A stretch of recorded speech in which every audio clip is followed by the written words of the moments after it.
Kudama tokka wal jaalateenu lamaanii abbaan hinaafte akkaaritu karraani maaluma feen wal argannaannu lamaanii abbaan hinaafte ofaararraaftu funyooni.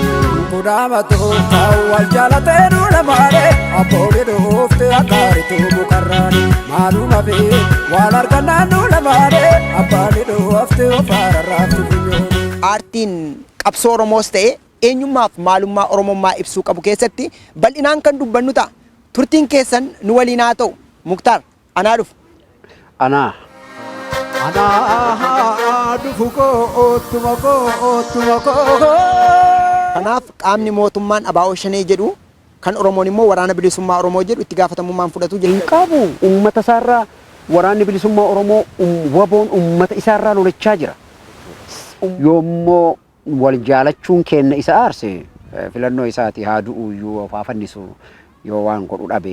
Waggaa 17 fuuldura waan jaallattee qabda moo seenaan kun seenaa keerratti kan hundaa'e moo seenaa nama sadaffaati? Adda bilisummaa Oromoo isa asmaraa jiru san waliin dhiiga ilmaan Oromoo hundatu waliin jira, laphee ilmaan Oromoo hundatu waliin jira. Kana hiikuuf maal maltan obbo Lammaa fi obbo Abii kana isin gaafadhaa galatoomaa. Sana qofa miti. Yeroo madhiyoo kana ati hoo maal of jetta? Jecha haboote moo garba gurraacha si eegaa namooti hoo akkana goote si beekaa jedha. Oromoon aangoorra hin jiru. Dooktar Abiyyi Oromoodhaa bara sadarkaa kamirra ga'eera akka keetti? Raawwanneera moo jalqabarra jirra moo gidduu jirra moo eessa jirra akka keetti? Habashaan jettu sanitti jecha azmaarii jedhu saniin gadi xiqqeessanii nama laalurraa of qusachuu qaban.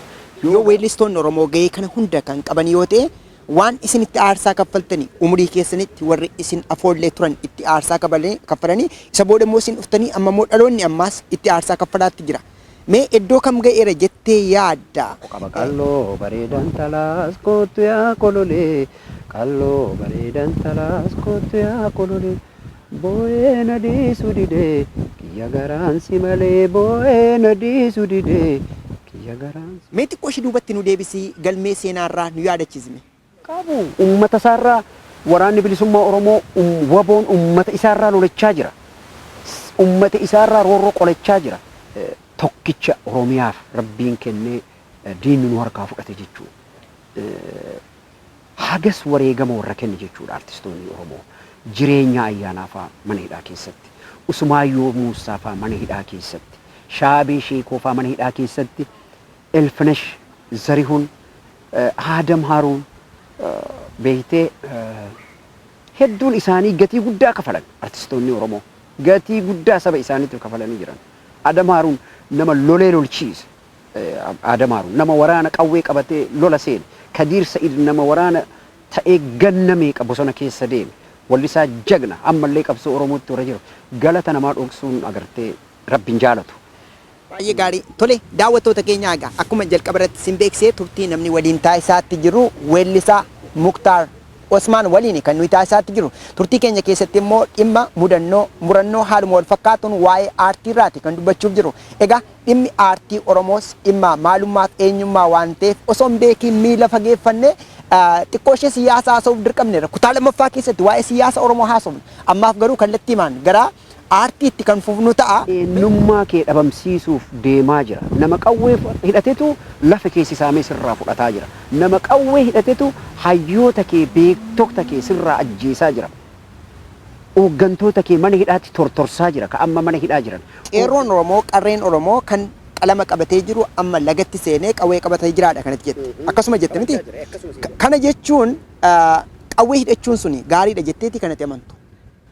Jawaariin yoo fudhatte obbo Baqqalaa yoo fudhatte kanneen fuudhanii badii tokko malee hidhanii xiqqeessanii.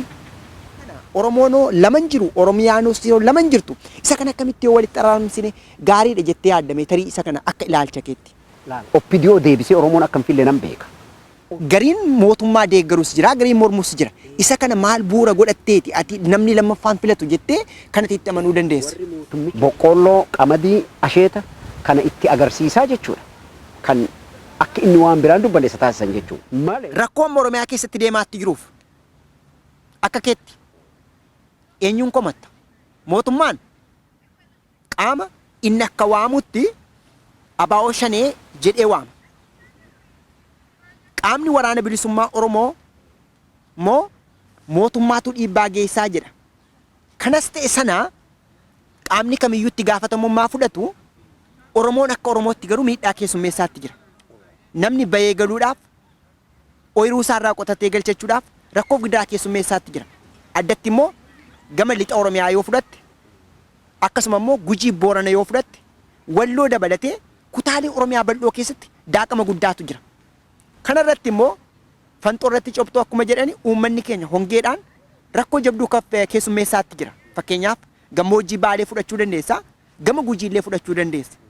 Kanas ta'e sana haalota yeroo ammaa Oromiyaa keessatti mudataa jiruudhaaf ati akka hubannoo keetti, akka ilaalcha keetti qaamni itti gaafatamummaa guddaa fudhachuu qaba jettee ati tilmaamtu jira moo lamaanuma isaaniitu itti gaafatamummaa fudhatattee yaadda?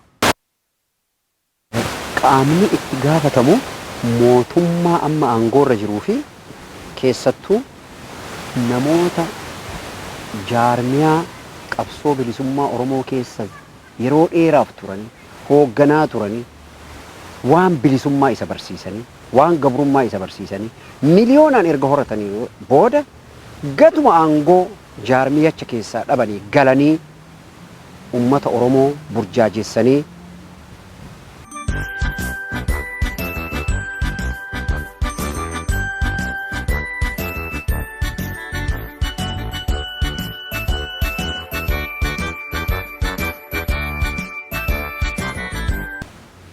Ayya daawwattoota keenyaa egaa xiqqoo ishee iddoo jijjiirrachuudhaaf bakkee teenyee waan uumamaan badhaase magaalaa Lakkuu Minisootaa keessa teenyeeti kan nuyi waraabaatti jiru.